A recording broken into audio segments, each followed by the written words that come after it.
Valérie travaille sur le design pour permettre aux hommes de toutes capacités, de tous les âges, d'accéder, d'avoir un accès universel, effectivement, à l'ensemble des usages et des besoins de la vie. Elle fait de la recherche également. Elle intervient comme conseiller auprès de la ville de Singapour, auprès également du Massachusetts, et elle travaille auprès de la Société des architectes de Boston, avec laquelle elle a été primée en 2005. Et donc elle est fondatrice de l'association du design universel à Tokyo également. Voilà, donc Valérie, maybe you will complete with some more things. Et donc, nous avons également Jean-Pierre Cérus. Alors, Jean-Pierre, je vais sur la présentation de Jean-Pierre, qui est ingénieur de l'École centrale de Marseille, qui est avec la spécialité en génie thermique, qui a travaillé 10 ans dans les services auprès des collectivités sur les questions de gestion de l'énergie et de traitement des déchets, et en particulier au sein du groupe de la Générale des Eaux. Il a travaillé également 10 ans sur le mobilier urbain. Il était directeur général en charge des produits chez Deco.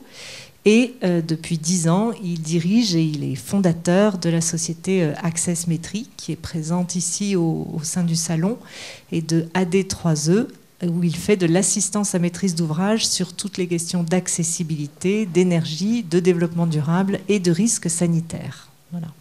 Urbanisme et accessibilité, ou accessibilité et urbanisme. C'est un thème assez simple, mais évidemment, on va l'aborder avec des angles de vue différents. Alors, je vais commencer par l'aborder avec un angle de vue un peu franco-français, et j'espère que Valérie m'en excusera. On va parler un petit peu de la France avant de voir des expériences internationales. On est à 8 ans après le vote de la loi du 11 février 2005. Et cette loi, sur le plan de l'accessibilité, a évidemment modifié beaucoup de choses et a complètement structuré l'activité, le domaine, la discipline de l'accessibilité. Elle a évidemment aussi eu des conséquences, elle a des conséquences, parlons au présent, sur l'urbanisme. La question que je me suis posée pour intervenir devant vous, c'est finalement quelle est l'échelle, la bonne échelle de la mise en accessibilité de la cité. Alors, la petite phrase qui accompagnait cette conférence poussait plutôt à réfléchir sur ce qu'on allait construire. Comment construire accessible, comment réaliser accessible. Moi, après 10 ans d'expérience sur le terrain auprès de 1000 collectivités environ, et sur la question de la mise en accessibilité de ces cités, je pense, en tout cas c'est une conviction, je vous invite à réfléchir si vous la partagez ou pas, je pense que construire accessible est une vraie réflexion d'urbanisme, mais rendre accessible ce qui existait déjà est une réflexion d'urbanisme tout aussi importante. Bon, et il se fait que je me casse plutôt le nez sur comment rendre accessible ce qui existe que sur comment rendre accessible ce que nous allons construire, même si ça n'est pas aussi simple pour autant. Donc je vous invite pendant quelques minutes, le temps de mon introduction au débat, puisque évidemment ce sont vos questions qui seront les plus intéressantes, à nous poser cette question de comment rendre accessible ce qui existait déjà. Oublions un peu la date, alors qui n'est plus aujourd'hui une date butoir, mais comme l'a dit Marie-Prost Coletta, une date tremplin. Oublions donc cette date du 1er janvier 2015. Nous avons sûrement besoin d'un peu plus de temps pour rendre accessibles ces territoires, et en particulier les cités qui existent et qui existaient avant la loi. Et comment, concrètement, rendre accessibles ces territoires qui existaient. nous avons au sein du cabinet que je dirige la chance d'avoir une double expérience. Comme l'a indiqué Dominique dans mon curriculum vitae, nous assistons des collectivités sur des démarches de développement durable. En particulier, nous accompagnons ces fameux Agenda 21 et nous avons des missions d'accompagnement sur le thème de l'accessibilité, aussi bien sur la voirie que sur les bâtiments, que sur les systèmes de transport et d'une manière générale sur tout ce qui constitue la cité. Eh bien, c'est précisément sur cette double expérience que je vous propose de vous poser la question, est-ce qu'il n'y a pas une clé qui permettrait, avec les démarches de développement durable, d'améliorer notre façon d'aborder ce problème de l'accessibilité à l'échelle de la cité? Alors, j'ouvre une petite parenthèse. Le problème de l'accessibilité, la mise en accessibilité, ne se situe pas qu'à une échelle urbaine, d'urbanisme. Elle se situe parfois sur des sujets beaucoup plus en détail. Comment rendre accessible un commerce? On est sur des sujets qui sont extrêmement ciblés. Je dirais même comment rendre accessible, ne pensons pas qu'à l'accessibilité matérielle, mais comment rendre accessible à une personne qui voudrait des renseignements, une certaine information dans un lieu donné. Évidemment, ces sujets sont tout aussi importants dans l'esprit de la loi du 11 février 2005 et elles nécessitent tout aussi de mobilisation pour les résoudre et les améliorer. En tous les cas, il y a un sujet qui, me semble-t-il, pose un problème d'ensemble à toutes les collectivités, qui est la mise en accessibilité de l'ensemble de ce qui existe. Et on voit bien que la mise en accessibilité de l'ensemble de ce qui existe ne peut pas se résoudre par une somme assez triviale de tous les détails qui constituent cet ensemble qu'est une cité. On pourrait très bien, effectivement... Alors, on l'avait imaginé quand on lit un peu rapidement la loi du 11 février 2005, qu'il suffisait de rendre accessibles toutes les rues, qu'il suffisait de rendre accessibles toutes les lignes de bus, qu'il suffisait de rendre accessibles tous les arrêts de bus, il suffisait de rendre accessibles toutes les écoles, toutes les administrations, etc., pour que, en quelques années, tout soit accessible. Bon, je crois qu'on est un certain nombre maintenant à être convaincus que c'est un tout petit peu plus compliqué. Donc la question, c'est sur cet ensemble d'éléments existants, quelle est la meilleure façon d'avancer pour rendre accessible ce qui existe. Alors j'ai parlé des agendas 21 parce que je pense que c'est un sujet qui, du point de vue de sa complexité et de la quantité d'acteurs à mobiliser pour pouvoir avancer à l'échelle de l'urbain, est assez similaire à celui du développement durable, et en particulier du développement durable sur un territoire.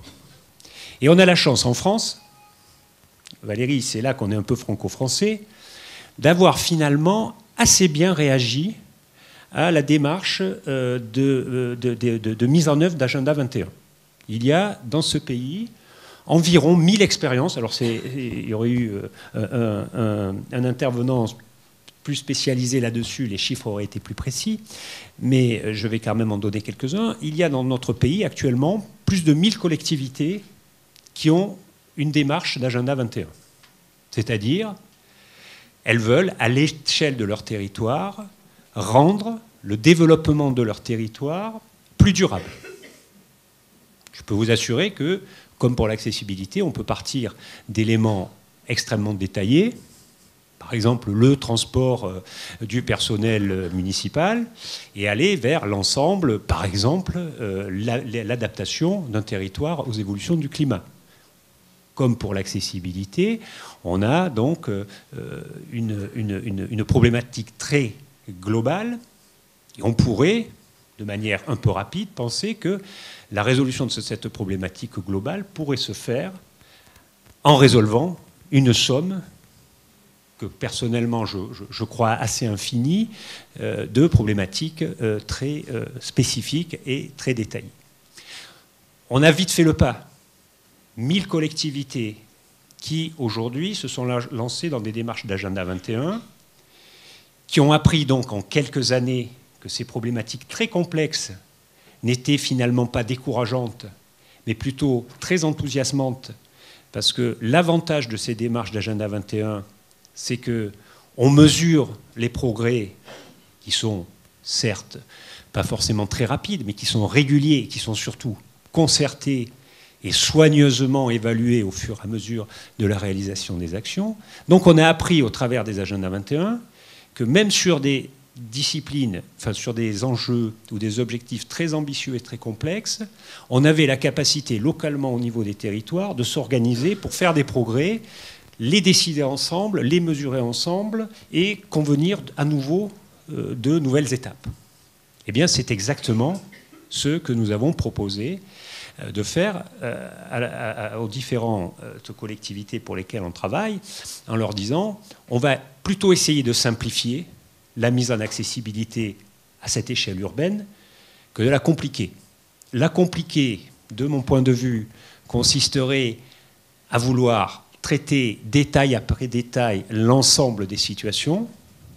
La simplifier, de mon point de vue, consiste à prendre un peu de champ et à essayer de procéder dans la concertation à une priorisation, à des ordres de priorité, à se fixer sur des délais de l'ordre de 3 à 5 ans des objectifs raisonnables et réalistes, les décider avec les parties prenantes concernées et surtout les mesurer et les évaluer une fois qu'elles sont réalisées. Alors on a une deuxième chance dans ce pays, c'est que la loi du 11 février 2005, je m'adresse évidemment en particulier aux collectivités et aux communes et communautés de communes, la loi du 11 février 2005 a demandé, imposé, puisque c'est la loi, la création de commissions communales pour l'accessibilité qui ne sont en fait, mais c'est essentiel, que des lieux d'échange et de concertation. Donc on a là aussi des choses qui existent et on peut tout à fait, à l'image de ce qu'on fait dans les agendas 21 où on attache beaucoup d'importance à la concertation, eh bien attacher beaucoup d'importance à la concertation dans l'évolution de l'existant, eh bien simplement en s'appuyant sur ces commissions communales pour l'accessibilité. Donc j'avais prévu un seul schéma qui était important, donc je vais essayer de vous le décrire. Mais c'est bien parce que quand on est sur le salon Urbaccess, il faut aussi penser à des personnes qui n'auraient pas vu de toute façon Non, mais je vais prendre surtout l'autre. Je vais surtout prendre le... Non, je vais le faire comme j'ai l'habitude de le faire parce qu'il y a des publics qui n'ont pas accès à l'image. Et donc, je vais simplement essayer de vous résumer le petit schéma que je vous avais présenté.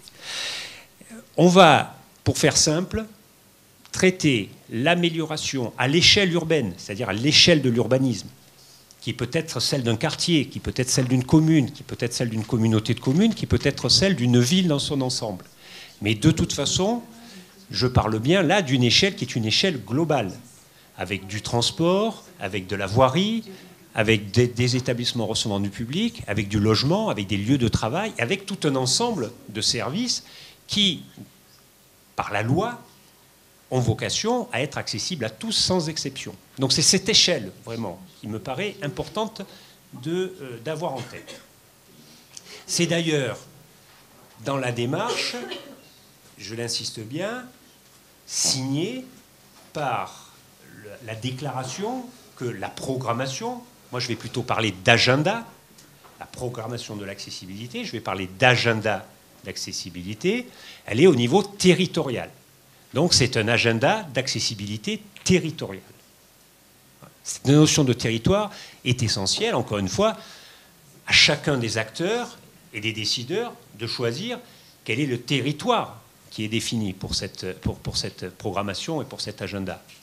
Mais encore une fois, on est sur une échelle globale qui va mettre en exergue la totalité des éléments que j'ai indiqués. Je fais une remarque, ce n'est pas ce qui a été écrit dans la loi. C'est pour ça que là, on est assez libre, comme on l'a été d'ailleurs sur les agendas 21, de finalement trouver une solution qui va permettre d'être applicatif. Je rappelle que dans la loi, on a, dans des points différents, d'ailleurs avec des textes différents, demandé aux autorités organisatrices des transports de rédiger un schéma directeur d'accessibilité des transports. Donc on disait, on va mettre tous les acteurs du transport et puis ils vont réfléchir comment on fait pour les transports. Puis on a dit, on va réaliser un PAVE, un plan d'accessibilité de la voirie et des espaces publics. C'est sur un même territoire, peut-être une autre autorité qui s'en occupe. Et on lui a demandé de programmer, enfin d'abord de diagnostiquer, puis de programmer et de planifier ce qui allait se faire sur la voirie.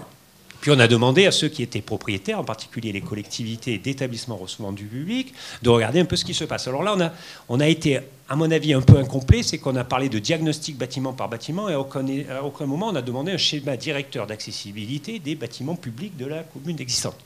Avec un peu de recul, il semble assez évident qu'on aurait plutôt dû aller dans ce sens-là. On voit bien qu'on est embêté quand on a 100, 200, voire 1000 bâtiments, qu'on se retrouve avec 100, 200, 1000 diagnostics par lesquels on commence, comment on s'y prend.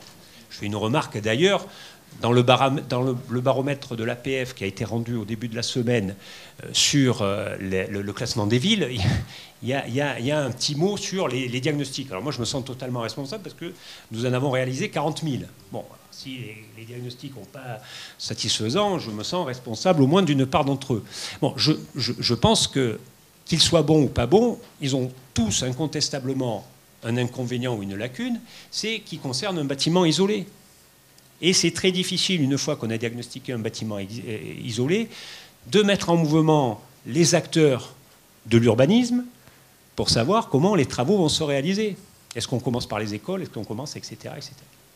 Je ferme cette parenthèse et je reviens à mon propos. La loi avait effectivement prévu que l'on fasse des études préalables, des diagnostics, des audits, des états des lieux. On a eu plusieurs appellations. Là aussi, avec un peu de recul, on essaye d'uniformiser un petit peu de ce dont on parle, et n'avait pas prévu finalement leur interconnexion. Mais pour moi, c'est plein de promesses, puisque ces études existent, dans leur grande majorité. Donc, au moment où je vous parle, on a environ 1000 à 2000 collectivités de plus de 5000 habitants, dont plus de la moitié ont l'habitude de démarches de démocratie participative au travers des agendas 21, et qui devraient disposer de tout un ensemble d'études préalables que sont des diagnostics d'accessibilité, des plans d'aménagement de la voirie des espaces publics, des schémas directeurs de transport, du recensement des logements accessibles, c'était aussi un point dans la loi, et pour la plupart d'une politique de l'emploi des personnes handicapées sur leur territoire. À l'échelle des 2000 communes de plus de 5000 habitants, je peux vous assurer qu'il y a beaucoup de collectivités qui ont la chance d'avoir déjà avancé sur ces sujets-là.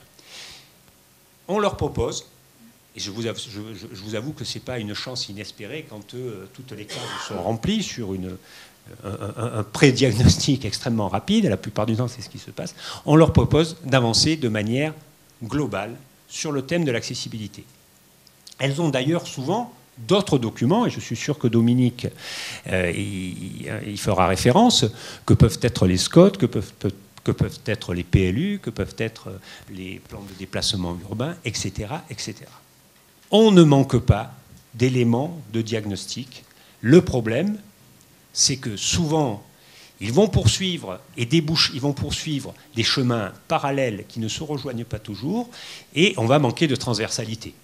En fait, la culture de l'agenda 21, c'est une double culture de la concertation, j'en ai déjà parlé, et une culture de la transversalité, puisqu'on ne résout durablement des questions que si l'ensemble des acteurs en conviennent et se mettent en mouvement ensemble. Mais on a tricoté, et on tricote aujourd'hui, parce que je parle surtout au présent et au futur, et on tricotera demain, tout à fait dans ce sens. On va avoir une première étape pour avancer sur la mise en accessibilité de ce territoire, qui consiste à se poser la question, comment va-t-on gouverner, au sens de la gouvernance, ce projet? Quel est le poids des élus? Quel est le poids des services? Quel est le rôle des associations, de la fameuse commission? Quel est le poids des autres partenaires? il y a des autorités organisatrices des transports, il y a des services de l'État, il y a des concessionnaires, il y a des distributeurs de services. Comment ce projet va être mené? Pour ceux qui connaissent les agendas 21, c'est exactement la même chose. La première étape d'un agenda 21, quelle est la gouvernance de la rédaction de l'agenda? Deuxième étape, on va faire un diagnostic partagé. Ça, c'est un mot nouveau. Il est inscrit, gravé dans les agendas 21. Il n'y a de diagnostic que des diagnostics qui sont partagés. Eh bien, regardons de manière transversale toutes les études préalables dont je viens de parler. Commençons par les partager parallèlement, chacune dans leur domaine. Ça n'a pas toujours été fait, et il faut le faire. Et ensuite, eh bien, donnons de la transversalité. Vont ressortir des enjeux. Si on ne regarde que la voirie, comment peut-on savoir si une rue va relier la gare à la mairie ou si elle relie une zone pavillonnaire à une autre zone pavillonnaire? Ça ne va pas avoir le même poids en termes de mise en accessibilité d'un territoire. Donc, ces différents éléments de diagnostic, dès lors qu'on les met en perspective, évidemment, vont donner des clés de priorisation.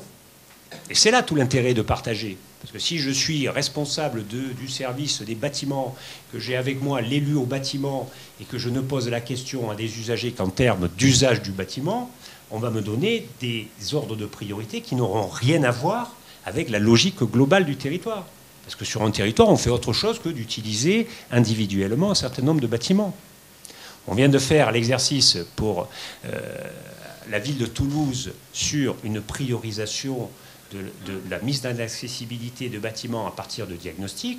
On voit bien que l'essentiel des critères de priorisation, ils sont dans le fonctionnement du territoire plus que dans l'usage ou le fonctionnement d'un bâtiment en tant que tel. Et on pourrait multiplier les exemples. Donc, cette deuxième étape du diagnostic partagé, qui donne lieu, comme dans les agendas 21, à des réunions de deux types. D'abord, des réunions d'information pour partager les données, et puis des réunions d'échange pour aller au-delà de ces données, et en fait, pour définir ensemble, et c'est ça un vrai diagnostic, quels sont les enjeux d'accessibilité à l'échelle du territoire. On va arriver au terme de ce diagnostic qui va finir par une cartographie, qui va finir, comme tous les diagnostics, par quelque chose qui pourra même être rendu à la population dans son ensemble. Voilà ce qui pose un problème. Entre nous, vous voyez le progrès qu'on a lorsqu'on est capable de mettre sur une carte, voilà ce qui nous pose un problème, par rapport à une carte où on a des rues rouges, des rues vertes, en disant voilà l'état des rues, une carte où on a des bâtiments en disant il y a des rouges et il y a des verts, voilà ce qui se passe au niveau des bâtiments, pareil pour les transports, etc. Donc voilà, aujourd'hui, au terme de cette étape 2, comment les acteurs ont partagé ce diagnostic. On va alors passer à une troisième étape, qui est analogue dans les agendas 21, qui est de fixer des axes stratégiques, mais pour une période de 3 à 5 ans. On n'est plus dans « je dois tout faire », alors en plus on devait tout faire en 10 ans, et comment je vais? Non, là on dit « commençons par fixer les axes de priorité sur les 5 ans à venir ». Alors, si on est sur des communes, c'est peut-être les 6 ans, enfin, à chacun de trouver sa chronologie, mais restons dans des échelles de temps qui sont à l'échelle des modes de décision des territoires. L'urbanisme, malheureusement, on aimerait bien pouvoir dire que ça se prévoit à 20 ans, 50 ans, 100 ans, mais ce n'est pas toujours comme ça. Je parle sous le contrôle de Dominique, qui connaît bien plus le sujet que moi. Je pense que des échelles de temps raisonnables, comme on le fait pour les agendas 21, sont propices à être extrêmement concrets et efficaces sur des enjeux qui ont été définis et de manière partagée comme prioritaires. Donc une étape de stratégie, mais une étape de stratégie qui doit être marquée dans le marbre. Comme pour les agendas 21, ce qui va se passer sur ce moyen terme doit être d'abord validé par la Commission communale pour l'accessibilité, et je dis bien validé, pas simplement visé, et ça doit être voté en conseil municipal. Et normalement, ça devrait même être voté à l'unanimité du conseil municipal, si on a bien fait son travail. Parce qu'on doit effacer la notion de majorité, de minorité, parce qu'on est à l'échelle de l'urbain, et l'échelle de l'urbain ne peut pas souffrir de discussions ou de débats qui seraient finalement assez hors de propos par rapport aux enjeux, qui est de rendre la cité à tous. Donc j'insiste bien, cette stratégie, il ne faut pas y passer des lustres, mais en tout cas, il faut décider de choses concrètes qui sont validées et votées. Et il faut partout chercher l'unanimité. C'est ça l'enseignement de l'agenda 21. Nous sommes sur des disciplines qui méritent vraiment qu'on fasse l'effort du consensus et de l'unanimité. Ensuite, on rentre sur des choses beaucoup plus classiques. À partir de ces axes stratégiques, on vient sur des choses techniques. Il va falloir sûrement refaire des rues, il va falloir sûrement aménager des bâtiments, il va falloir sûrement accélérer l'amélioration de parties de services de transport. Tout ça, ça a un prix. D'ailleurs, dès la phase stratégique, on peut, avec des évaluations, même si elles sont grossières pour certains, elles sont en tout cas très utiles pour éclairer les axes stratégiques, se situer dans des contextes que l'économie du territoire permet. Et encore une fois, on est là sur des démarches, franchement, ça serait totalement absurde de, in fine, dire on ne fait pas parce que c'est trop cher. Si c'est trop cher, il vaut mieux le savoir le plus tôt possible. Donc, pour ma part, je suis toujours assez favorable, que ce soit pour les agendas 21 ou que ce soit pour ces démarches de programmation d'accessibilité territoriale, que très tôt, on ait des évaluations financières pour ne pas se fourvoyer dans des impasses. On va donc avoir des actions qui sont des actions très concrètes, des travaux, des modifications, des transformations, des mutations, etc., etc. Parfois des constructions neuves aussi, ça peut arriver. Mais en tout cas, ce sont là, pour le coup, des choses très concrètes dont on pourra vérifier qu'elles ont été effectivement réalisées.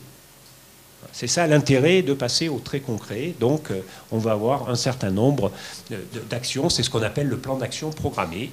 Et puis, régulièrement, la gouvernance nécessite, je pense, des comités de pilotage trimestriels ou au moins 3 par an. Il faudra qu'on soit en mesure, de manière partagée. Pour ma part, je pousse toujours à ce que dans ces comités de pilotage, il n'y ait pas que les élus et les services, mais il y ait aussi les usagers. On puisse, tous les 3 mois, tous les 4 mois, ou même tous les 6 mois, vérifier, valider que des actions qui ont été décidées ont été menées jusqu'au bout. Et vous l'avez compris, comme pour les agendas 21, on va avoir une amélioration progressive et continue qui va glisser. Les actions faites, on valide qu'elles ont été faites. On peut, tous les 3 à 5 ans, reprendre le diagnostic, refixer des axes de priorité, refixer des enjeux et refixer des axes de priorité, et repartir sur un nouveau plan d'action. Alors, je termine sur un point, sur une question dont je n'ai pas seul la réponse. La question, c'est, mais ce n'est pas cohérent, c'est bien après 2015 que ce sera terminé. Si je suis en train de vous parler de cycles de 3 à 5 ans, on n'en a même pas un d'ici 2015. Et je veux dire, le temps qu'on se mette au boulot, eh bien, je pense que c'est en tout cas très sécurisant pour les collectivités de pouvoir mettre en avant la façon dont on aura construit ces programmations et suivi l'évolution de ces travaux. Voilà. Alors, je reste à ma place, je ne suis que consultant. On me pose des questions, je les propose. Je suis prêt à assumer la responsabilité. Je ne pense pas que les conseilleurs ne sont pas les payeurs. Les conseilleurs doivent se mouiller. Mais j'ai beaucoup de conviction pour penser qu'en étant raisonnable et en jouant sur ces 2 fondamentaux que sont la concertation et la transversalité, on se met en tout cas dans une situation d'avancer dans le bon sens. Voilà. Donc je voulais vous faire part de ce qui est à la fois un ensemble d'expériences. J'ai parlé d'une ville tout à l'heure. C'est ce que nous essayons d'appliquer aujourd'hui sur l'ensemble des collectivités avec lesquelles on travaille. J'espère que d'ici quelques temps, vous aurez les uns et les autres vos propres retours d'expérience sur ce mode de management de la mise en accessibilité du territoire. Je crois que les agendas 21, c'est ce que je disais en préparation de cet atelier, les agendas 21 ont montré un nouveau mode de management de l'urbanisme. Et fini le temps où on n'avait aucune transversalité et beaucoup de hiérarchie, avec des décisions qui étaient prises de manière unilatérale, assez obscure, et qui ensuite étaient expliquées. Les agendas 21 ont montré que sur le thème du développement durable, on ne pouvait prendre que des décisions ensemble et les suivre au grand jour. On propose exactement la même chose sur l'accessibilité.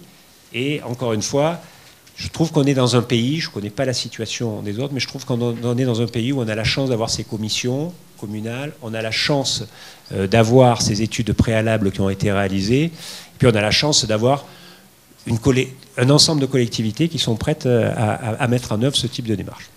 Voilà, Dominique.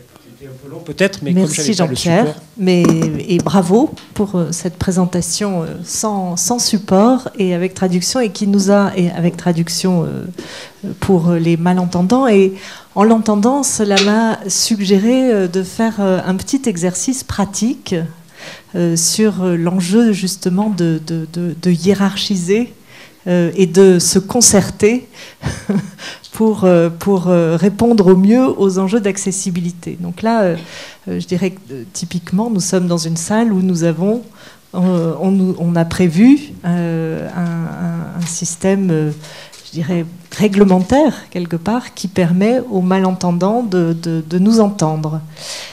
Je vous ferai remarquer que ça permet de les entendre en français uniquement. Valérie, qui va tout à l'heure s'exprimer en anglais, ne sera pas traduite ni en français ni en anglais, je dirais, pour les malentendants.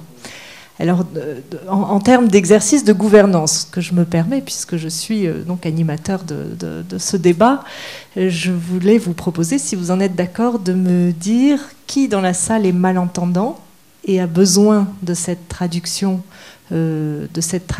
écrite et projetée, et de proposer à ces personnes de regarder l'écran où a lieu cette traduction, qui peut être positionnée où vous le souhaitez dans la salle, mais néanmoins d'utiliser le seul vidéoprojecteur que nous avons pour projeter les images qui ont été préparées par Valérie. Est-ce que vous êtes d'accord sur cette proposition? Premier point. Alors, c'est difficile de faire voter une salle. Qui n'est pas d'accord dans la salle? Voilà, qui a besoin en fait de ce mécanisme pour les malentendants? Ça peut être, oui, c'est ce que j'ai proposé. Ça peut être un écran individuel. Donc je ne vois aucune main se lever. Donc personne n'est malentendant dans la salle? Si, quelqu'un est malentendant? Voilà. Ok. Donc il y a quelqu'un il y a une personne? Non, il n'y a personne qui est malentendant. Donc si ça ne vous ennuie pas, messieurs de la technique, est-ce qu'on peut projeter les images qu'on a prévues pour nos interventions? Voilà, ça c'est le travail quotidien des urbanistes. En même temps, c'est une illustration de ce que... tout le temps, il faut pouvoir collectivement se poser les questions et les enjeux par rapport aux besoins. Et notre problème quotidien, que ce soit à travers les SCOT, les agendas 21, etc., tout ce qui a été cité, c'est effectivement de définir quel est le bien public, véritablement, quel est le bien commun. Et effectivement, qu'est-ce qu'on est prêt à consacrer comme effort pour le bien commun, et non pas à répondre à des règles. C'est le cœur du sujet, en fait. Oui. Alors, donc... peut-être avant que Valérie Fletcher ne fasse sa présentation, donc j'aurais voulu éventuellement proposer à la salle de poser quelques questions à Jean-Pierre, pendant peut-être 5-10 minutes par rapport à tout son exposé. Est-ce que... par rapport à le savoir-faire de Jean-Pierre Cyrus et donc de son entreprise, si j'ai bien compris, c'est de simplifier un certain nombre de notions pour justement montrer comment la règle peut s'appliquer, mais de manière justement hiérarchisée et pour répondre véritablement aux besoins des gens et non pas pour appliquer une règle. Hein, c'est bien ça? Alors, est-ce qu'il y a des réactions parmi vous? Est-ce que je fais passer le micro?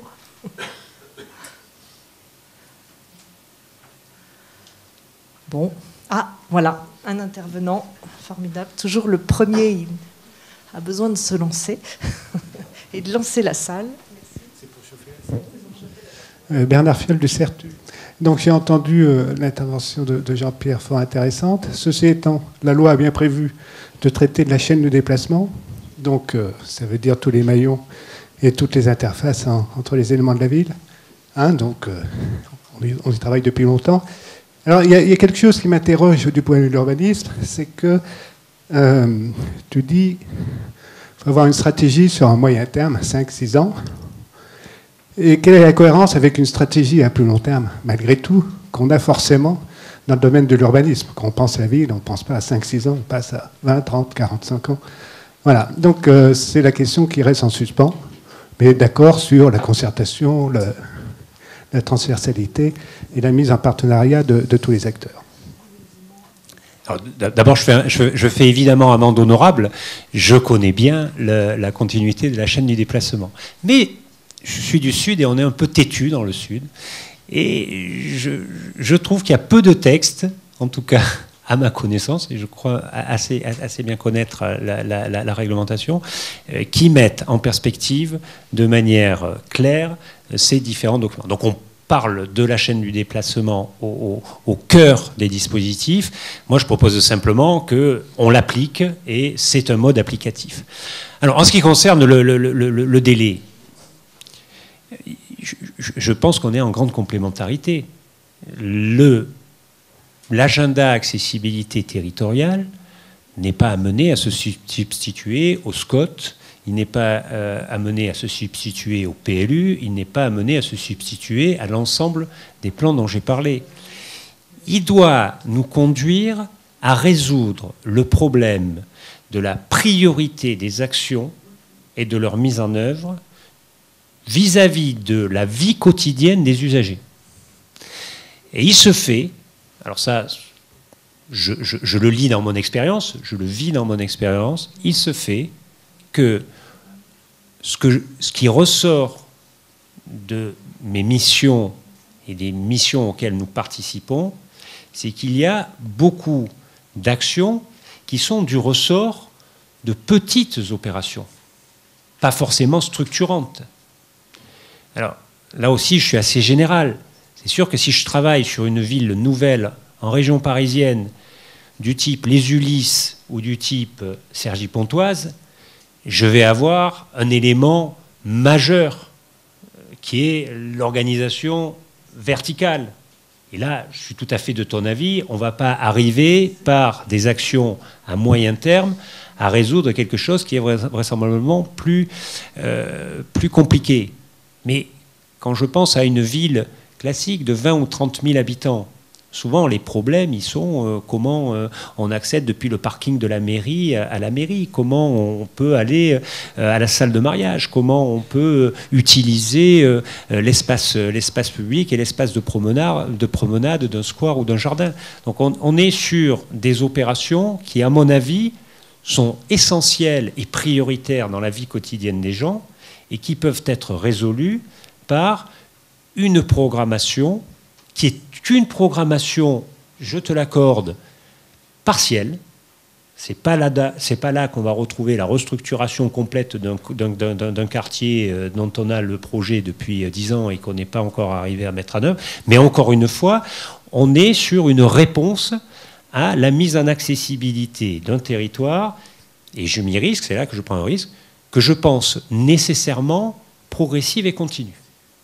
Voilà. Et pour faire du progressif et continu, on ne peut pas attendre d'avoir que de la vision à long terme. On a besoin d'abord d'actions à très court terme. Ça, généralement, on sait faire parce que c'est du curatif, c'est-à-dire qu'on est intervenu très rapidement parce que sinon, ça allait nous claquer à la figure. Et donc, on a besoin de cette échelle intermédiaire où on se donne le temps de décider, de financer, de réaliser des actions de cette nature-là. Voilà, alors, je ne sais pas si j'ai répondu à ta question, mais je pense que c'est la complémentarité avec tout ce qui existe à côté. Qui est parfaitement... Oui, bonjour Monsieur Bességuier, ville de Drancy. Vous avez mis en parallèle justement donc, la mise en accessibilité d'une ville avec la logique de l'agenda 21. Sauf que, bon, faut pas se leurrer, certains élus voient en l'agenda 21 surtout un outil de communication. Et il ne faut pas oublier qu'avant tout, c'est des élus. Et donc, justement, il y a un compte-rendu de l'Observatoire de l'accessibilité qui est paru il y a très peu de temps.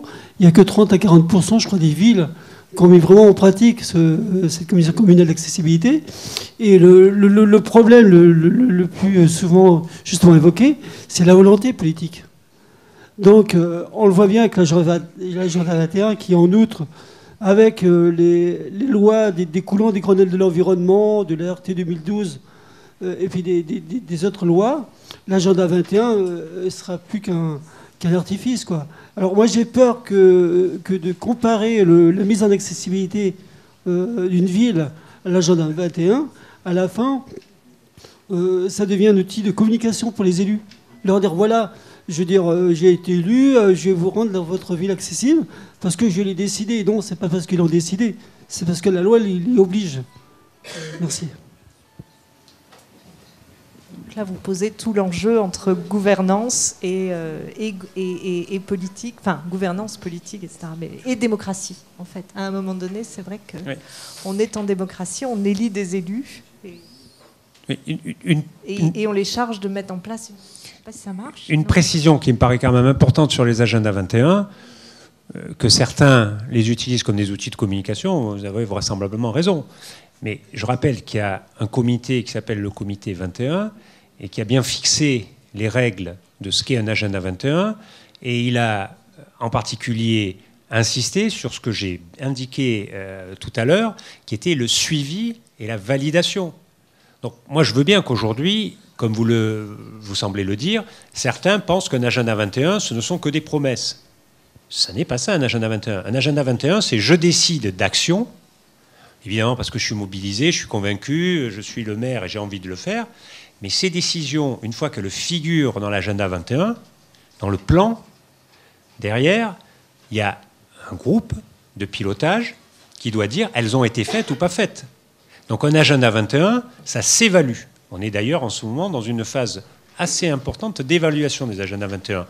Je souhaite bon courage à ceux qui auront fait de grandes promesses avec des outils de communication et qui auront des agendas 21 où aucune des actions n'auront été réalisées. Voilà. Donc, je fais un parallèle, évidemment, entre des agendas 21 correctement menés, construits et menés, et une démarche d'amélioration de l'accessibilité que je considère correctement menée. Vous avez, par contre, donné une différence essentielle. C'est vrai que sur l'agenda 21, on est dans le décisionnaire pur, alors que dans l'accessibilité, on est dans une obligation réglementaire. Mais on est obligé de constater qu'on a besoin d'un outil de management de cette mise en accessibilité, et je n'ai pas d'autre prétention que de dire, si on le fait correctement, ça porte ses fruits. Voilà. Merci beaucoup pour cet échange. Je vais très rapidement vous présenter, avant que Valérie Fletcher fasse sa présentation, quelques éléments en provenance du Conseil européen des urbanismes, donc sur l'urbanisme dont on a déjà un petit peu parlé, et comment justement l'urbanisme prend en compte l'accessibilité, et ce, à un niveau européen. Alors, très vite, le Conseil européen des urbanistes, c'est une association de 27 associations d'urbanistes des différents pays d'Europe, et cela rassemble 40 000 urbanistes. Vous voyez là deux ouvrages qui ont été réalisés par le Conseil européen des urbanistes. Une, Try It This Way, c'est un guide pratique sur l'aménagement urbain durable, et toutes les questions d'accessibilité, bien sûr, y sont notées en même temps que les questions environnementales, sociétales, etc.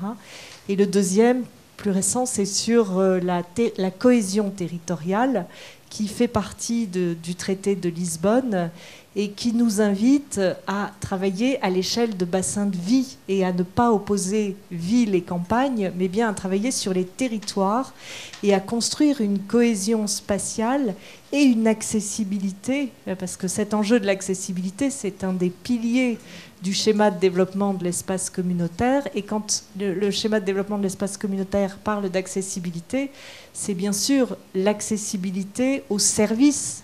Donc autant à travers, je dirais, l'accessibilité à l'université, à la culture, etc., et que à l'accessibilité à l'ensemble des services qui font le bien commun. Alors, dans les travaux du Conseil européen, il y a en particulier le Grand Prix, où nous essayons de mettre en lumière et de célébrer de bons exemples. Et donc, à cet égard, juste, je vous en présente un très simplement, c'est celui du territoire franco-valdo-genevois, qui est un territoire transfrontalier autour de Genève, et entre la France et la Suisse.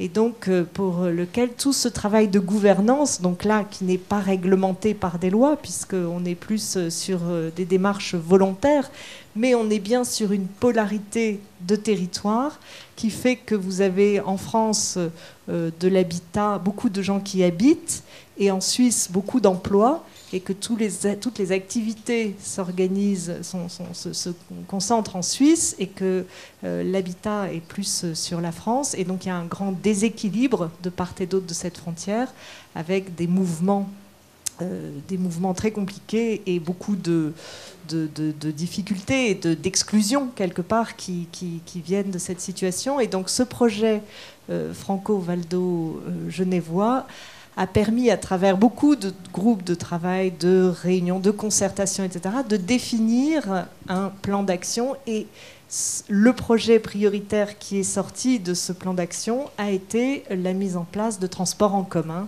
et de tramways pour relier les territoires, en même temps, évidemment, que la programmation évoluait sur l'habitat et l'activité. Juste une petite image ici sur le territoire français cette fois-ci, qui montre les territoires couverts par des schémas de cohérence territoriaux en France, et donc en janvier 2012, et leur état d'avancement. Donc ça, c'est l'organisation politique et où en est la gouvernance politique sur la structure des territoires à cette échelle de la cohésion territoriale.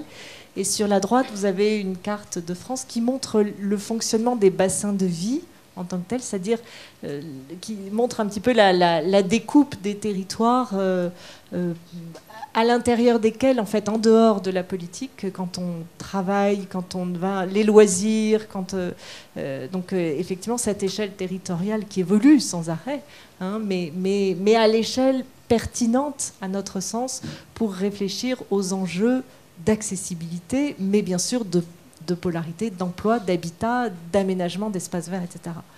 Très vite, cette petite image qui vous montre un des grands enjeux, je pense, pour nous sur cette question de l'accessibilité, c'est comment transformer en fait un certain nombre de voies et d'espaces qui ont été faits pour aller très vite et très loin, mais qui ont provoqué en fait des phénomènes d'exclusion et de rupture très très violents en fait dans les quartiers, dans les villes et dans les territoires. Encore une fois, hein, il ne faut pas être concentré que sur la ville. Pour nous, il y a vraiment une notion plus large. Et il y a un potentiel fabuleux je dirais de retrouver de l'accessibilité pour tous à travers la transformation et tous les projets de transport, à travers effectivement des politiques de déplacement très larges. Et donc il s'agit d'améliorer, encore une fois, en rentrant par l'accessibilité du plus faible, eh bien, on augmente l'accessibilité de tous. C'est ça qui est très impressionnant, en fait, de voir. C'est que, par exemple, quand on a un tramway qui vient à la place d'une voie rapide, eh bien, on a 25 000 voyageurs par jour qui vont pouvoir utiliser ce tramway, ce qui n'était pas du tout le cas dans le cadre de la voie rapide. Et on voit aussi les usages qui changent, hein. On devient piéton, on devient cycliste, et ça étonne beaucoup un certain nombre de spécialistes des circulations de voir cette capacité de changement des modes de vie pour aller vers une vie beaucoup plus conviviale. Donc on passe de la mobilité rapide pour certains à la notion d'accessibilité lente pour tous et effectivement et à un bien meilleur fonctionnement des territoires et des quartiers. Alors nous avons eu donc là je vais laisser maintenant Valérie présenter toute sa présentation sur l'accessibilité universelle. On aura le débat avec la salle. Si nous en avons encore le temps, j'ai aussi avec moi l'exemple du centre de Madrid qui a fait un travail formidable sur à la fois son urbanisme et son accessibilité universelle. Et ça a des impacts. Cette notion d'accessibilité renvoie y compris sur le fonctionnement économique et social de la ville. Et donc c'est un point d'entrée de l'urbanisme. Ce n'est pas un point parmi d'autres, c'est un véritable point d'entrée. C'est vraiment ça que nous plaidons, en tout cas. I also want to express my humble appreciation for being able to talk about inclusive or accessible design at the urban scale in the world's most beautiful city. It feels a little ridiculous to try to advise Paris about anything. Even though there's a long way to go in accessibility, everyone has something to learn from Paris. There is no city in the world that has created the kind of delight that Paris offers at every turn. I want to make a couple of quick comments on points that my colleagues have made. The issue about connectivity or the connection between elements is critically important and often neglected. They're contracted separately, they're managed separately, and we can forget how important it is in our cities for a connected, seamless experience. The next point I wanted to make is that one of the ways we advise people to live with transition from where we are now to where we intend to get to is to maximize the use of information, particularly on the city's website. Tell people what to expect, tell people what you're doing. It is the cheapest way to make a difference and earn the respect of the people you're serving. The last point I wanted to make is the issue of the cost question. How do we make a case for this when we know it's going to cost money? We've all learned from environmental sustainability, green makes a powerful economic argument. And that argument is that you will save money with an investment now. Hard to understand how we make that case when we're talking about accessibility. Let me tell you, in a world as diverse as ours is today, and the increasing diversity of age and ability for the foreseeable future, all of the lives, even of the young people in the room, if we don't figure this out, we will have a world in which 1 in 3 people have some significant dependence on the caring of others. Cities that are accessible are cities in which people can be independent and can contribute. So that's the argument. We don't have very good economic data.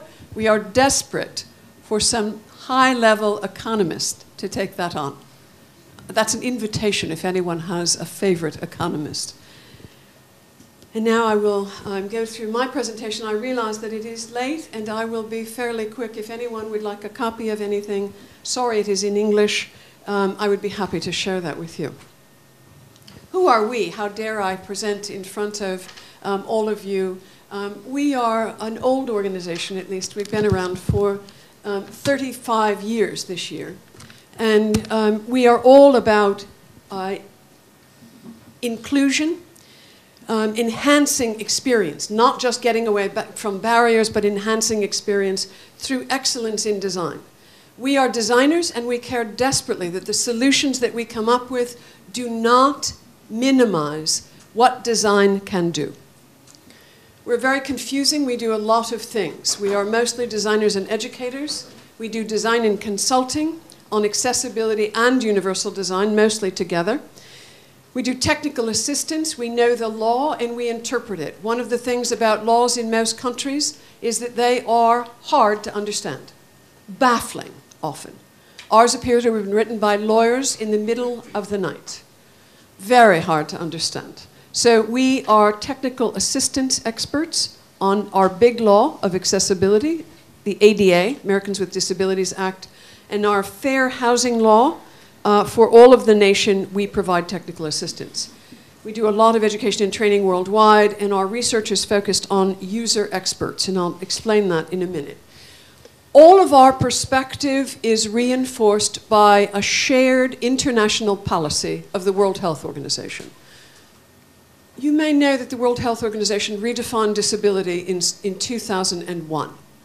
It's actually within a document that is large and bureaucratic called the Classification of Function and Health, the International Classification of Function, Disability, and Health. But the important issue today is talking about the definition of disability. They essentially said functional limitation is a fact of human life in the 21st century, and it will impact on all of us unless we are unlikely enough to die young. It is the human condition of our time. And they said disability occurs at the intersection of the person and the environment. Not just the physical environment, but very importantly the physical environment, but also the communication environment and the information environment. You have just witnessed a demonstration of being disabled by the information and communication environments this afternoon in our difficulties with technology. And of course, the social and policy environments, perhaps most significantly, the role of attitude. What is significant about this is that it gives us an invitation to be actors in changing the human experience. If the context is the barrier, those of us who design and plan are the designers and planners of the human context. And that is an invitation to minimize the experience of disability. Our goal is not barrier removal. Our goal is to create enabling environments and understand what facilitates human experience. The overarching goal, in my mind, is sustainable and enabling. And the elements are environmental sustainability, economic sustainability, equity, and aesthetics. The method, planners plus designers plus user experts collaborate together. User experts is a term that my predecessor wrote about in the 90s. It basically says people whose life experience is very different from the typical person have expertise born of that functional limitation. And observing user experts in natural settings gives us critical information and insight in solving problems. But it also fuels our opportunity to understand beyond theory what works. I will tell you that in our years of work with user experts, the people at the edges of the spectrum, it has also been the thing that gets us out of bed in the morning. It's the thing that we enjoy the most about our work because it constantly refreshes our work. We have been doing this for a long time, but last year we created a lab, and we have 140 people between 15 and 90. These are not advocates. These are people who are working to share expertise. Every one of them has one or more functional limitations, physical, sensory, based in the brain or in chronic health conditions of aging. User experts participate in existing condition reviews, the kind of analysis that we've just heard described, of government buildings, museums, parks, streetscapes of all kinds. But they also are working with us now to test products and technologies from medical equipment to website and apps. Each of them is paid for their work. These are people who take it extremely seriously, even the very young ones. They dress up for user expert work, even if they are 15 or 16 years old. It never has deteriorated in any one of our experiences to something that is either advocacy or not serious. So it's been an extraordinary experience. I want to share with you some examples of good practice around the world, but the emphasis in sharing some images is to share how different the catalysts are for action. We all have some level of law, and even more countries who have the laws have signed on to the new Convention on the Human Rights of People with Disabilities at the UN. It now has 154 nations of our 192 nations in the world. Quite an extraordinary accomplishment in 6 years. This is the third supplement to the International Treaty on Human Rights, women, children, and now people with disabilities. But it is still true that human behavior has different catalysts. In the most ordinary quest for amenities in our urban life, places to sit, actually we're bouncing off the top there. I don't know if that can be adjusted slightly. Could you bump the projector just a bit? Just kick it up. Anyway, I don't need the projector to be in the right place to basically tell you places to sit are actually quite critical. You may be surprised that many cities in the United States have barely a bench in them. In Paris, it is easy to find a place to sit. Everyone finds a place to sit. But a few examples, most of them retrofit. Even Harvard University, that never had a place to sit, if you weren't part of the college, you weren't invited to sit, has borrowed from Paris and has quite extraordinary chairs and tables everywhere that are pulled out when the snow melts in the spring. These are actually rather dark. I won't spend too much time. Ooh, everything maybe will be a bit dark. Perhaps we could turn the lights down. This is actually a former parking lot in the midst of a very dense public housing project. 85% of the people of Singapore live in very high-rise, very dense development of at least several thousand people. They used this conversion of a parking lot to create an extraordinary sensory garden, playground, and community space that serves those people who live in those intense high-rises. This is an example of another. In Singapore, they were desperate to make people satisfied with their dense housing. So that was a primary trigger on the other, and wanted both older people and families to be pleased with their environment. This is actually a city in America. This is Chicago, Illinois. Some of you have probably been there. Chicago is actually the very best city in the US in terms of accessibility. I'd love to say it's my city of Boston. It's not true. The reason that Chicago is so good is that Mayor Daley, who was mayor for many years, made an enormous personal commitment to making Chicago the most accessible city in the United States. That has been picked up by the new mayor after his retirement. Mayor Daley was succeeded by Rahm Emanuel, who used to work for our president, and he has persisted in the same commitment. Chicago sees green and universal as one and the same. This is Millennium Park. Has anyone been to Millennium Park in downtown Chicago? Yes? Some? Visit if you can. Wait till the snow melts. But it is a cultural center with art and music and performance and spaces for anyone across the lifespan.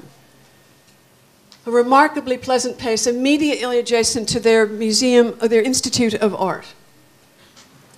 This is an example from my country. Again, not many of the examples are from my country, but this is actually from Phoenix, Arizona. Phoenix, Arizona is a place where people knew nothing of public transit. If you weren't so poor that you had to take a bus, you never took a bus, and they had nothing else. They finally reached the point of gridlock, where they had so many cars on the streets that you couldn't move. They had to stagger starting times for work, or you couldn't get there. They finally woke up and recognized the need for public transit, and it has transformed the city into a place that is much more pleasant, much more welcoming to everyone, through a transit system that has already more than doubled in its first 5 years of operation. This is an example from one of the world's most enormous cities. This is Sao Paulo, Brazil, which Brazilians tell me is actually more like 20 million than the 12 million that is usually recorded. This is a city that is driven by, again, leadership, but also of vision. Some of you may know of President Lula, now retired. President Lula began his career in Sao Paulo.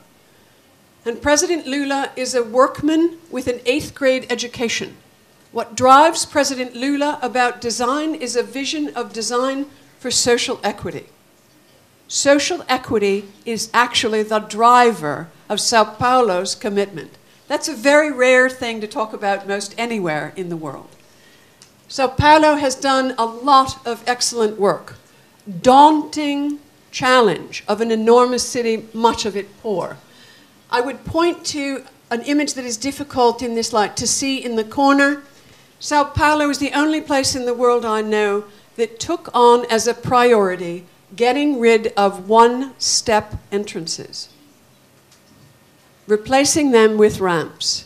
Almost all the stores, almost all the restaurants had one step. I am sad to tell you that in my city, most of the stores and most of the restaurants still have one step. But Sao Paulo said this is wrong and did something about it, slowly picking away.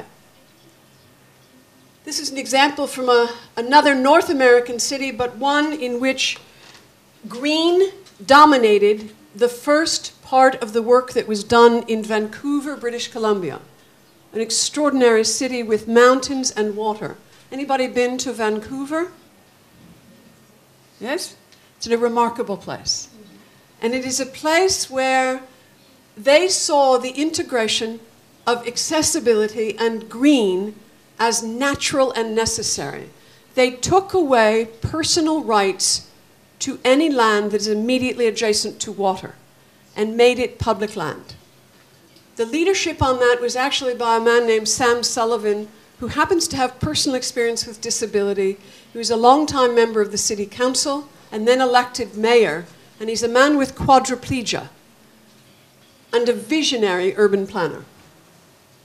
The image, there's many images here. The one at the bottom left is actually of a defunct manufacturing place that has been transformed into a place of art and education and is accessible and green. It is right off the center of downtown and is accessible by accessible ferry.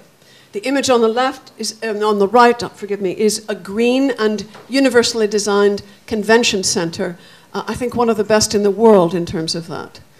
This is actually rather hard to see. Again, balancing historic preservation, a huge issue here in Paris and in much of France. This is a project in which we were the designers.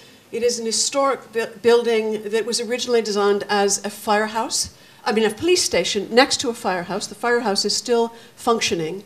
It then became our first institute of contemporary art, and then was purchased by the Boston Architectural College to become a studio building and a public lecture hall. And we completed this design in November last year.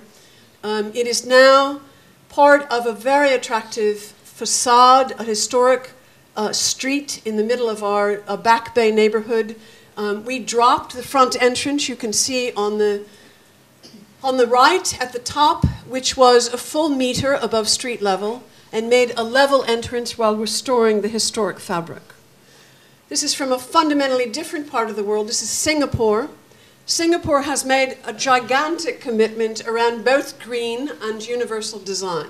They have gone beyond accessibility to universal design, and again are looking at their planning principles that have guided them for the last 30 years and integrating green and universal into them. High-rise housing is because they are an island and density is their only answer. Healthy living is a priority. They have made not only the little park I showed you earlier, but massive sport and recreation spaces that are designed for babies through very old people. They harbor people from the bright sunlight. They offer pools and independent recreation for everyone, and all of it is free. And mixed into the whole are also places for students to take free after-school intensive learning. One of the things that we can never overrate is the significance of toilets in our public life. This woman on the far upper corner is actually the toilet queen of Japan. Junko Kobayashi, a colleague of mine, an architect who heads a firm who does only toilets. In Japan, they take it so seriously that she has a very large firm focusing only on fabulous toilet design. Her quote at the top is, "A society that gives toilets their due is a society that values life." If you've ever been in a town in the United States that cares not at all about public toilets, you may have been reminded of how important toilets are. There are, for example, no public toilets in Los Angeles. Plan before you go. I just want to draw attention to the fact that this toilet dates from 1998 in San Francisco, and it is, of course, JCDecaux, the French company that has now used this toilet design all over the world, including in Paris. Yes, but all that's all fine and well, but where are we in the state of the art today? There are some pockets of brilliance, and I think we are seeing some emerging pockets of brilliance here in France. But we have a long way to go. And one of the things that we are promoting is that we need to figure out quickly how to engage users and designers at a new level. Excuse me. We publish a book a year. This is by a Belgian colleague who is a professor of architecture, Hubert Freuen. And he has been working for years to think through what is the next step. We cannot afford to leave ourselves at the level of concept, but rather at the level of data-informed decision-making about design. And he has a radical proposal in this publication. This is, by the way, available on Amazon. I'm sorry, it isn't in French. It wasn't published in French initially. It is only available in Dutch and English.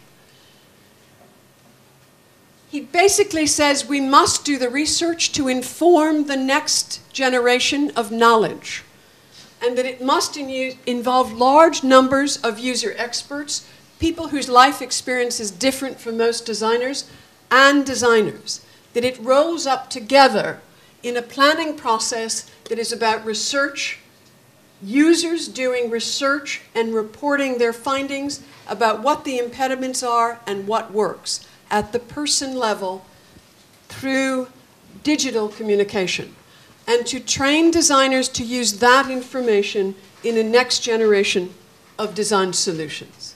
This is Hubert. Hubert actually is also a user expert, a man who was born with a single arm. A website for the National Endowment for the Arts and the National Endowment for the Humanities in the United States that focuses entirely on the cultural sector and focuses only on accessibility and universal design. That will go live in September. I am hoping, I'm cultivating a number of examples here in France that will be included in this website. Gems of inclusive solutions in cultural settings. Anybody who has ideas about that, I would most welcome hearing from you. And I want to share with you a quote that I find very moving. And it is by Ada Louise Huxtable, who has just died. Not an untimely death, she was 91. She really was the dean of American architectural criticism. And I will let my translators read that in French. You may know that we Americans have more of a difficulty with a deprived and demeaning bottom line. And that means our built environment often reflects it. Here in France, you have preserved so much of what is costly to preserve. You are not driven so much by that bottom line. But it is still that vision of an elevated sense of self that the art of building can provide. Thanks very much. I very much appreciate your being patient with us today and the opportunity to talk with you.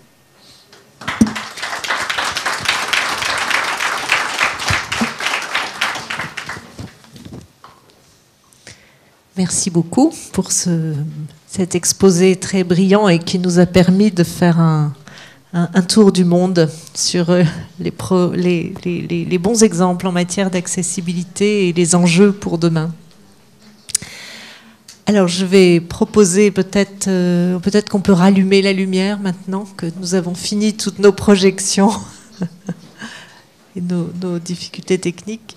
Et donc proposer peut-être à la salle de vous poser quelques questions. Valérie, enfin, qui souhaite intervenir?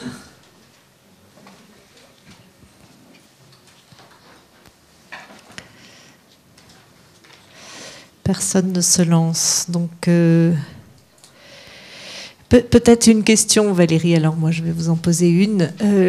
Nous avons beaucoup insisté avec Jean-Pierre et moi aussi au niveau européen sur la question de la concertation, de comment prendre l'avis des personnes et selon les situations, et de gouvernance avec les élus. Vous aussi, vous nous avez parlé d'élus qui étaient engagés dans une démarche volontaire sur ces sujets-là. Comment voyez-vous cette échelle de la concertation sur les enjeux de l'accessibilité ?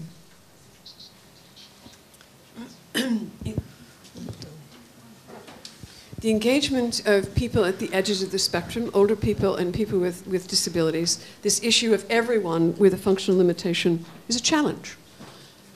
One of the things that can happen is that it becomes just advocacy. And advocacy is important, but it isn't enough. We also need real substantive information about people's lived experience of what doesn't work and of what works. And in that case, advocacy, I think, is a voluntary activity. Expertise is a paid activity. And I actually feel pretty strongly that we have to have people who are compensated for sharing their expertise.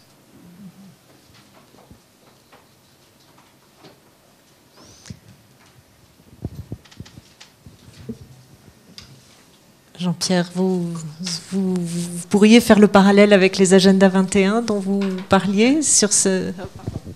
Donner un micro, ce sera plus facile.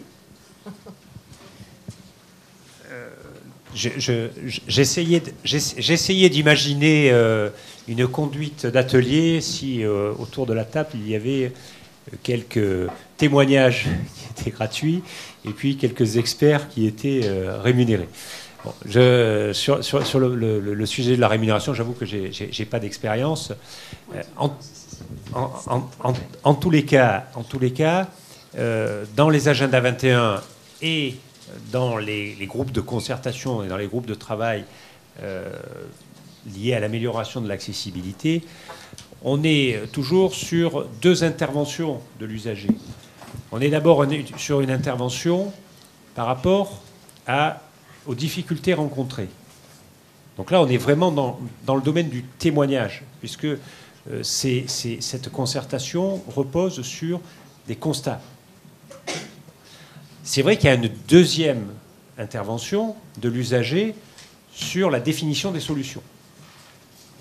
Et là, il faut bien avouer qu'on fait le distinguo, aussi bien dans les agendas 21 que dans les démarches d'accessibilité, entre des interventions d'usagers, qui sont dans le cadre de groupes d'usagers, de commissions, où les gens sont bénévoles, hein, il n'y a pas de rémunération.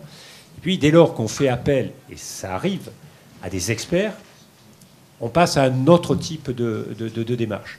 Donc je dirais que, effectivement, la concertation, elle est nécessaire à ces deux niveaux. Le niveau du constat, ou du témoignage, et également le niveau de la conception et de la préconisation. Et dans la conception et la préconisation, de ce que je vis, moi, il y a toujours le distinguo entre ce qui est du ressort de la concertation et qui reste finalement une contribution, on appelle ça des contributions, et puis l'intervention de spécialistes qui peuvent effectivement être des associations, qui peuvent être des entreprises très spécialisées avec des compétences de personnes elles-mêmes en situation de handicap. Et là, évidemment, elles sont rémunérées. Donc, voilà le parallèle que je pouvais faire. Sur ce sujet de la concertation et du débat sur un projet, sur ce qui fera qu'il y a un choix, je voulais évoquer ce que font nos amis britanniques à travers le Royal Town Planning Institute, qui propose un service qui s'appelle le Planning Aid.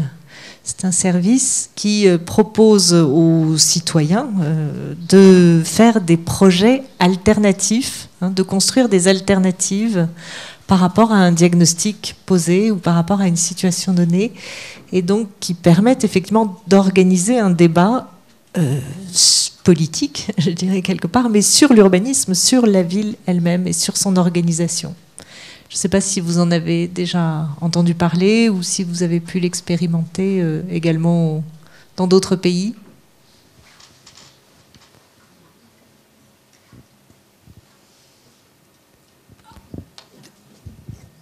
One point of clarification, the people who are user experts are not actually sitting at the table with the people who are advocates. It's actually at a different stage in the process. I can't imagine how it would work to have one group of people paid and one group of people unpaid. Their function is different. In the UK, my experience has been primarily with the Commission for Architecture and the Built Environment. I don't know if anybody is aware of CABE.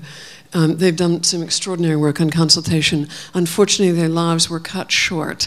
It was a group of 135 people, planners and designers, and it was a budget cut that the Prime Minister made just a year and a half ago. They no longer exist except as a small team within the Design Council. But they had an extraordinary planning process that was inclusive to a maximum degree. Bonjour. Corinne Well, architect. I would like to know how do you deal with different local laws and regulations which are so different from one country to another one. And the second point is, would you please develop a little bit more your last point regarding the website? Thanks. First of all, on the issue of the laws don't match.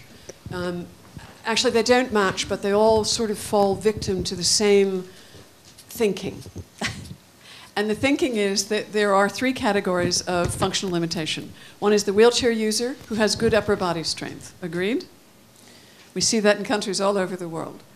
The second are people who are blind and read Braille. And the third are people who are deaf and use assisted, use French or English or Spanish sign language. That's what people think we're talking about, because that's what the laws focus on when it comes to design guides. True?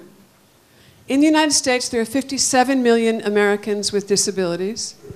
If you take that group of people and you gather all of the people who use wheeled mobility, even though many of them have no upper body strength, that's about 5.5 million out of 57 million.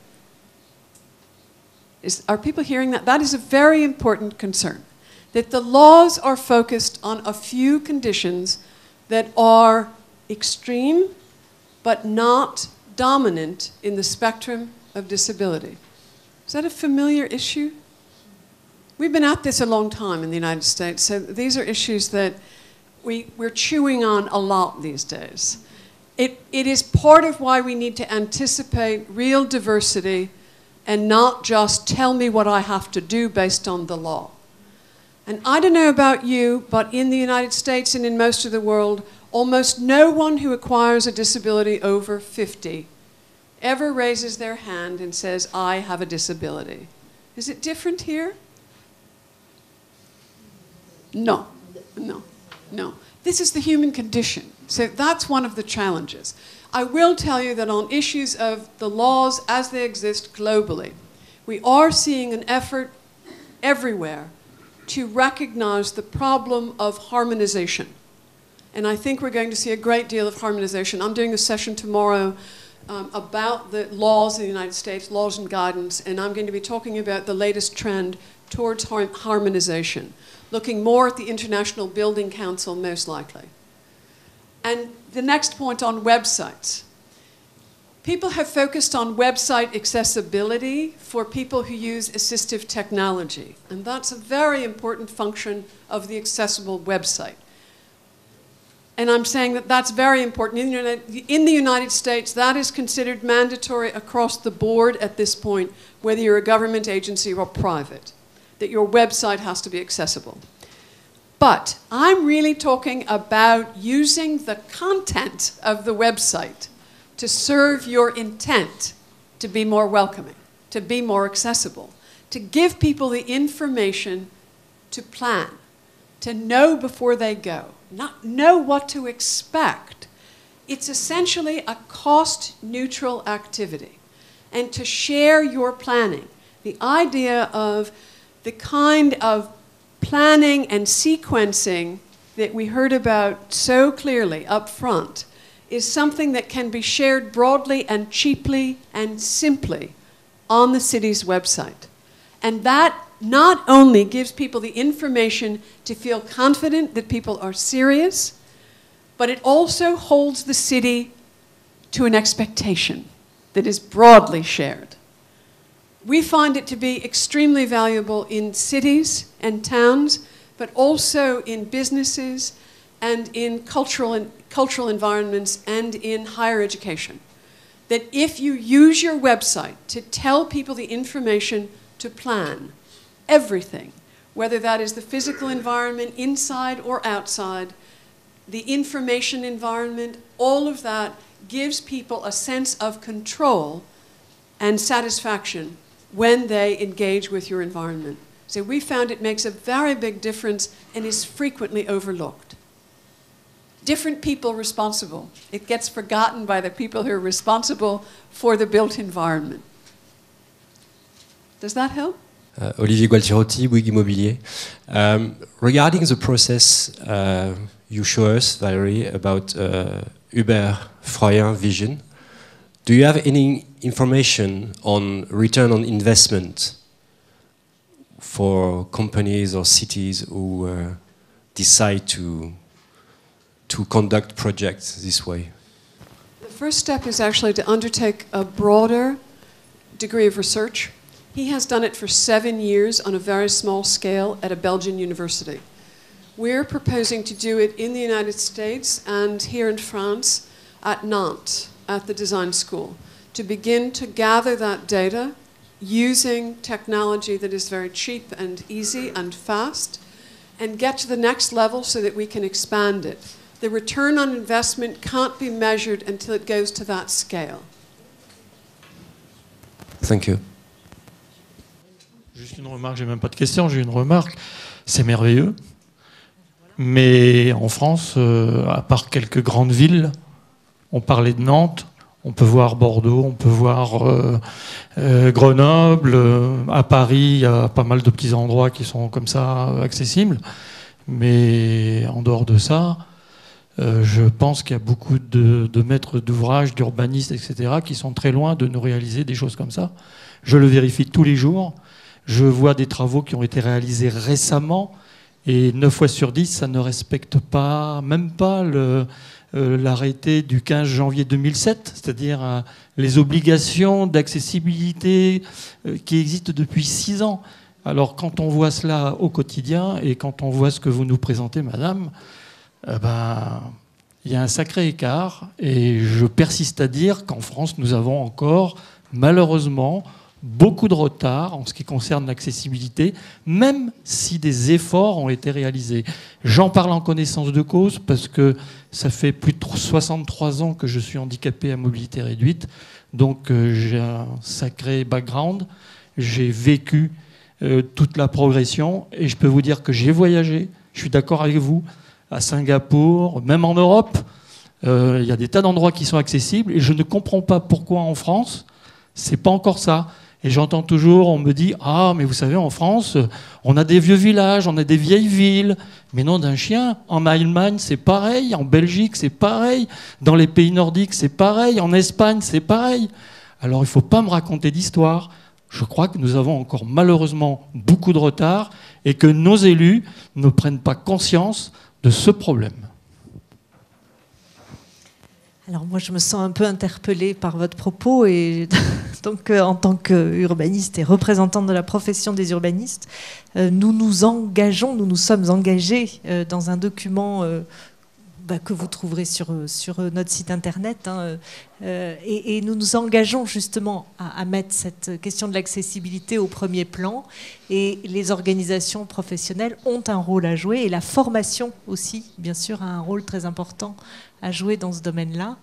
Et donc, sans vouloir vous décrire toutes les structures, mais aujourd'hui, donc, il existe au niveau européen une association des 200 formations d'urbanistes qui existent en Europe.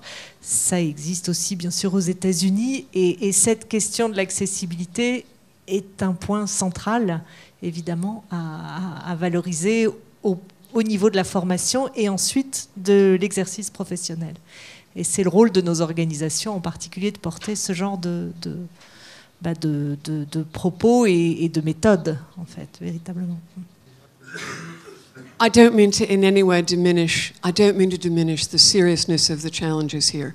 I also think it's terribly important to think about small places that don't have sophisticated departments of planning and design. Small towns have nothing in most of the places I know. One example that is quite different from anything we've talked about is really on the legal side. In the United States, we have the Department of Justice, in the end, is the federal agency that oversees, is responsible for compliance with accessibility. And they decided back in the late 90s, 1998, that they were frustrated by the lack of compliance. And they felt that the lawsuit route was ineffective, slow, and costly. And it didn't actually accomplish what they wanted, which was to change attitude. They started something called Project Civic Access. And they have very deliberately looked at a cross-section of places and sizes of towns and cities across the United States who had shown a pattern of disinterest or ignoring accessibility, and went into those places and brought a group of people to bring them very quickly into awareness of what they weren't doing, what they should be doing, and train their staff in a period of 10 days. And they then did a settlement agreement. They had to pay no money. The service was free. And they made a settlement agreement that said, this is what we expect you to do. If you don't do it, we will file a lawsuit. But it has been extraordinarily effective. Not one lawsuit has been filed. Of course, people pay attention when the Department of Justice comes knocking on your city door. But it has really been a focus on, this is about attitude. This isn't about spending a lot of money. This is about saying this is the right thing to do, and you can start planning it. But that it might be a tool that is worth thinking about. And I'd be happy to share it in English, but I'll be happy to share the link with you. Concernant la ville intelligente, qui prend en compte bien sûr les problèmes d'accessibilité et notamment les travaux qui ont été faits sur Strasbourg avec un grand groupe concurrent de Bouygues Vinci et les Smart Grid. Qu'est-ce que vous pouvez nous en dire d'un point de vue, on va dire, urbanistique et aussi de planification sur la ville de demain? Alors, je ne connais pas en détail le dossier de Strasbourg, mais je connais des dossiers un peu similaires. Et ça va me permettre de réagir aussi à la remarque, à l'avis de monsieur qui était tout à fait important. J'ai parlé pendant 20 minutes ou 25 minutes de l'amélioration de ce qui est existant. J'ai expliqué les ressorts que j'avais en tête et que j'appliquais. Là, vous abordez un autre sujet, et monsieur également, mais qui sont aussi liés à l'urbanisme. Monsieur aborde un sujet, c'est on continue à produire de l'inaccessibilité.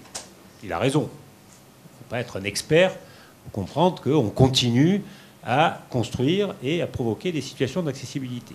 Vous abordez un sujet qui est, est-ce qu'on peut aujourd'hui non seulement ne plus produire des situations d'inaccessibilité, mais favoriser par les technologies, en particulier avec ce concept de ville intelligente, finalement ce que sera l'urbain de demain.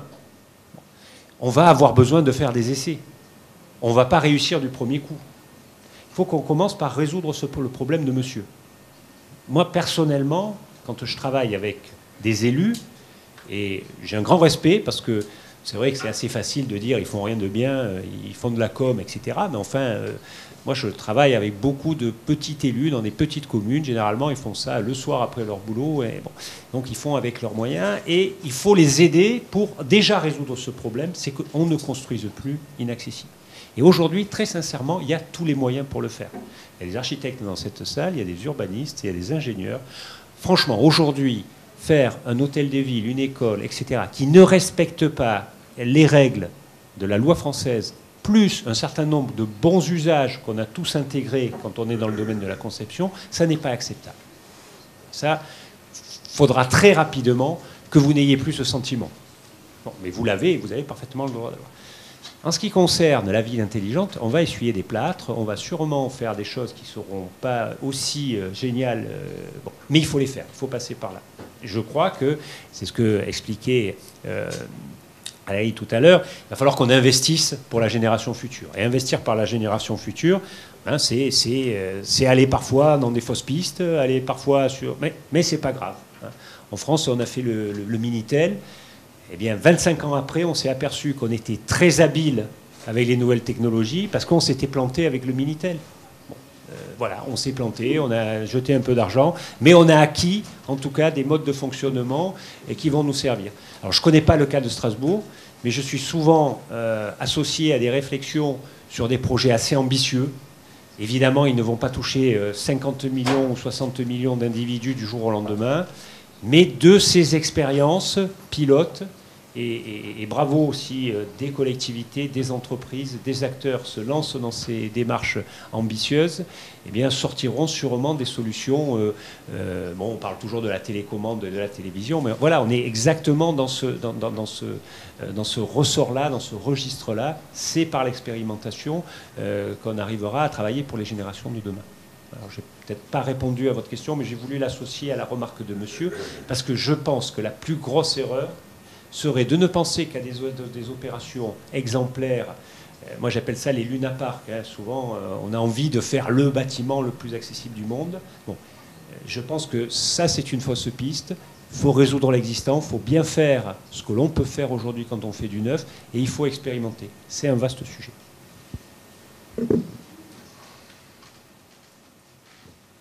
Bah écoutez, je crois qu'il nous reste à vous remercier tous de votre patience et de votre attention pendant ces présentations. Et pour ma part, je vous invite vraiment à aller voir le projet de Madrid qui est présent sur le site internet du Conseil européen des urbanistes.